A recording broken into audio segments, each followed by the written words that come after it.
আমেরিকায় তরুণ পুরুষদের একটি বড় অংশ ধীরে ধীরে শ্রম বাজার থেকে সরে যাচ্ছে। শুধু চাকরি না থাকাই নয়, অনেকেই এখন চাকরি খোঁজার চেষ্টাও করছেন না। ফলে কর্মসংস্থান নিয়ে তৈরি হচ্ছে নতুন উদ্বেগ। কিন্তু কেন কর্মজীবনের শুরুতেই চাকরি ছাড়ছে তরুণরা? কেনই বা কাজের বাজার থেকে দূরে সরে যাচ্ছে তারা? এই প্রশ্নের উত্তর থাকছে ফারজানা আফরোজের প্রতিবেদনে।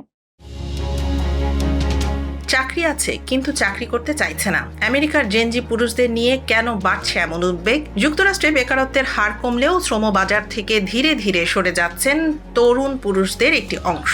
আর এর পেছনে শুধু চাকরির অভাব নয়, রয়েছে এআই আতঙ্ক, কম এন্ট্রি লেভেল সুযোগ, উচ্চ জীবনযাত্রার খরচ এবং ভবিষ্যৎ নিয়ে হতাশা।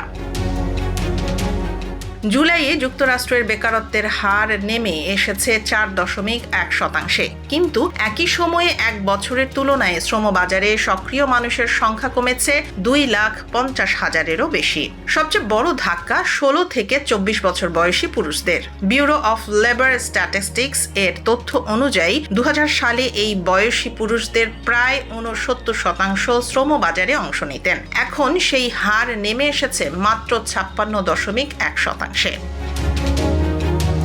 কিন্তু তারা পিছিয়ে যাচ্ছেন কেন? বিশেষজ্ঞদের মতে প্রথম কারণ কর্মজীবনের শুরুতেই ভালো চাকরির সুযোগ কমে যাওয়া। প্রযুক্তি, ফাইন্যান্স, ম্যানুফ্যাকচারিং ও খুচরা খাত বিভিন্ন জায়গায় এন্ট্রি লেভেল নিয়োগে চাপ তৈরি হয়েছে। এর সঙ্গে যোগ হয়েছে এআই এর ভয়। 2023 সাল থেকে এআই কে কারণ হিসেবে উল্লেখ করে প্রায় 1,84,000-এর বেশি ছাঁটাইয়ের ঘোষণা এসেছে। ফলে অনেক তরুণের মনে প্রশ্ন, যে চাকরি আজ শুরু করব সেটাই যদি কাল এআই নিয়ে নেয়, তাহলে শুরু করব কেন?